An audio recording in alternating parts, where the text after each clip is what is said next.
Halo semuanya, kembali lagi bersama saya Isran Muhammad Pakaya.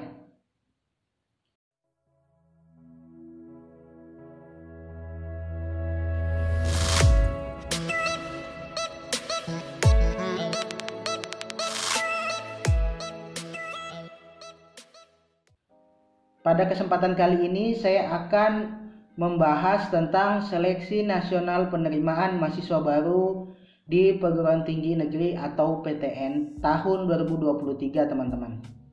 Jadi di tahun 2023 ini mekanisme seleksi di PTN berubah teman-teman. Nah kalau di tahun 2023 nama lembaga yang mengurusi penerimaan mahasiswa baru itu kan LTMPT, Lembaga Tinggi Masuk Perguruan Tinggi. Di tahun 2023 pihak Kemendikbudristek telah mengubahnya menjadi lembaga SNPMB teman-teman, Seleksi Nasional Penerimaan Mahasiswa Baru. Nah dengan pengubahan ini tentu semua nomenklaturnya akan berubah teman-teman, sehingga perlu rasanya saya untuk membahas ini sehingga teman-teman yang akan mendaftar menjadi mahasiswa baru di tahun 2023 paham apa saja seleksinya dan bagaimana mekanismenya.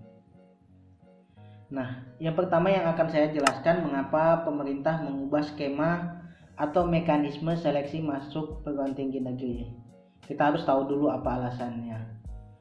Nah, landasan hukum dalam pengubahan ini yaitu Peraturan Menteri Pendidikan, Kebudayaan, Riset dan Teknologi Republik Indonesia Nomor 48 Tahun 2022 tentang penerimaan mahasiswa baru program diploma dan program sarjana pada perguruan tinggi negeri teman-teman.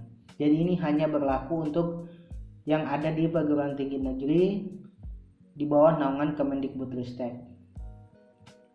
Nah, apa saja prinsip-prinsip perubahannya teman-teman? Yang pertama yaitu tentunya mendorong pembelajaran yang menyeluruh. Kemudian yang kedua lebih berfokus pada kemampuan penalaran. Yang ketiga yaitu lebih transparan tentunya. Yang keempat lebih inklusif dan lebih mengakomodasi keragaman siswa. Dan yang terakhir yaitu lebih terintegrasi dengan mencakup bukan hanya program sarjana tetapi juga untuk diploma 3 dan diploma 4 serta sarjana terapan. Jadi kalau di tahun-tahun sebelumnya itu beda-beda antara S1, D3 dan D4. Nah, di tahun ini semua akan sama teman-teman.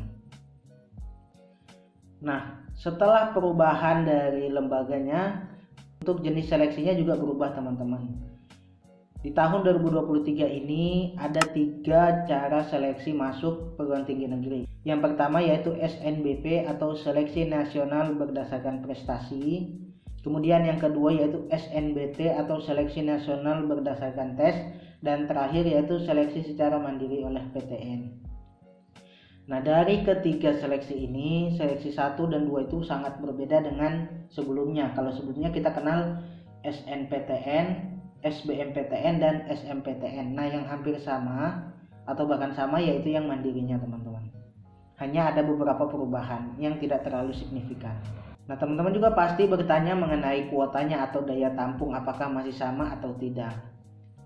Nah berdasarkan Permendikbudristek nomor 48 tahun 2022, untuk kuota yang mengikuti seleksi nasional berdasarkan prestasi atau SNBP itu 20% teman-teman. Kemudian SNBT 40%, PTNBH itu boleh minimal menerima 30% ya teman-teman.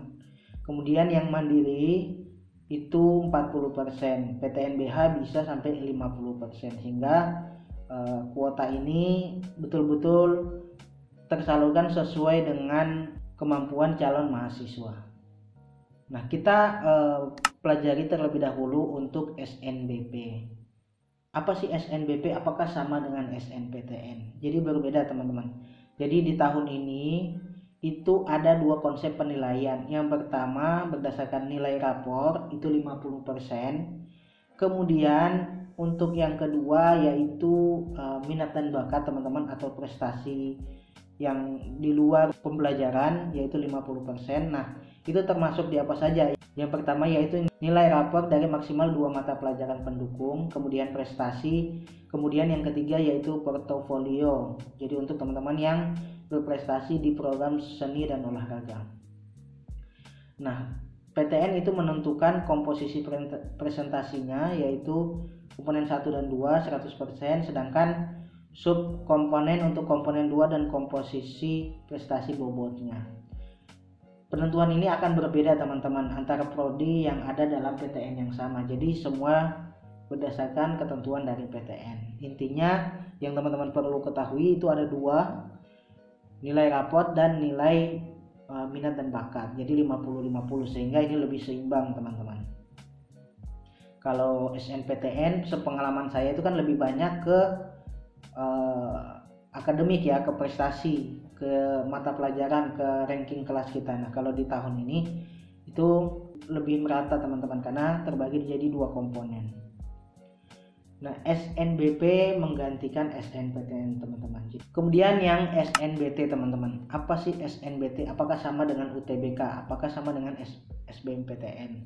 Jadi SNBT ini teman-teman di tahun 2023 berbeda dengan yang 2022 atau SBMPTN. Nah di tahun 2023 ini tidak ada lagi tes mata pelajaran teman-teman. Yang ada itu hanya untuk mengukur potensi kognitif, penalaran matematika, literasi dalam bahasa Indonesia, dan literasi dalam bahasa Inggris. Tujuannya apa?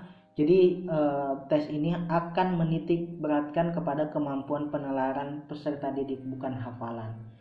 Jadi kan teman-teman yang lulusan SMA dan SMK itu kan pasti berbeda. SMK kan lebih banyak praktek, sedangkan yang SMA itu kan lebih banyak belajar teori, sehingga dalam bentuk hafalan teman-teman SMA ini bisa dikatakan lebih unggul.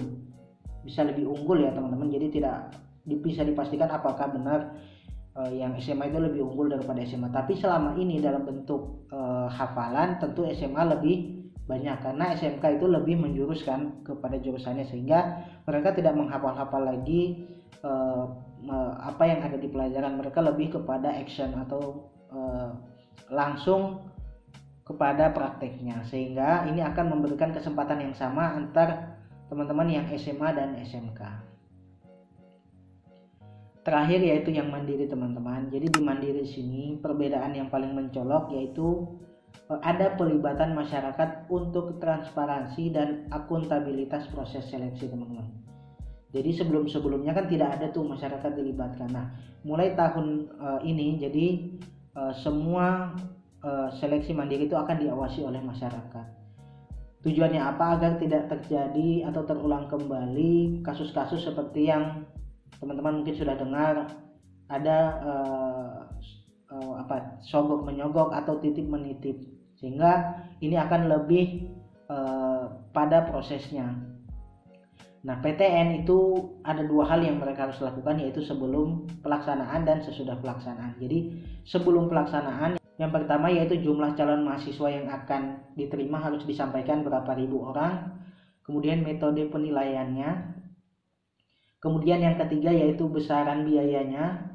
Bisa jadi kan di awal-awal diiming-imingi murah, ternyata pas masuk itu kan mahal, sehingga PTN harus lebih jujur dan lebih terbuka sebenarnya berapa biayanya, sehingga juga ini praktek pungli dan sogok menyogok itu bisa dihilangkan. Kemudian yang keempat, calon mahasiswa atau masyarakat bisa melaporkan teman-teman melalui website yang sudah disediakan oleh Kemendikbudristek.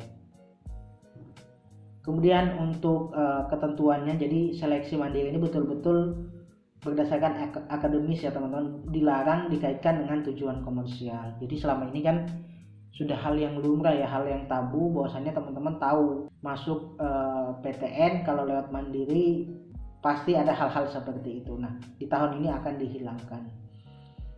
Untuk seleksi tetap dikembalikan kepada PTN. Nah jika teman-teman itu hal yang sebelum, maka yang sesudah pelaksanaan seleksi yang harus dilakukan PTN yaitu PTN itu harus mengumumkan jumlah peserta seleksi yang lulus seleksi dan mengumumkan juga berapa lagi kuota yang belum terisi. Nah kemudian itu ada masa sanggah teman-teman. Jadi kalau teman-teman tidak lolos, teman-teman masih bisa menyangga. Jadi sistemnya sudah kayak CPNS ya, itu ada waktu sanggah. Nanti PTN akan menyampaikan teman-teman tidak lolos kenapa. Nah teman-teman jika merasa sudah memenuhi tapi di situ malah tidak lulus, teman-teman bisa menyangga itu. Kemudian PTN juga harus menyampaikan bagaimana tata cara penyanggahannya. Yang terakhir, tetap sama, baik sebelum dan sesudah itu teman-teman bisa laporkan jika ada hal-hal yang menyimpang menurut teman-teman. Nah, ketentuannya yaitu sama, tidak boleh untuk tujuan komersial, jadi pure untuk kegiatan akademis. Kemudian untuk tata caranya akan ditetapkan oleh PTN. Nah, dengan demikian, jadi masyarakat dapat lebih berperan aktif dan mengawasi setiap proses seleksi yang ada di PTN. Nah, teman-teman bisa melaporkan jika memiliki bukti itu melalui website wbs.kemendikbud.go.id atau kemendikbud.lapor.go.id.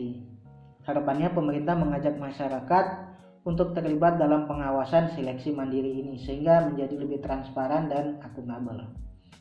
Nah, mungkin sekian video dari saya teman-teman. Terima kasih sudah menonton. Jangan lupa like, comment, share, dan subscribe.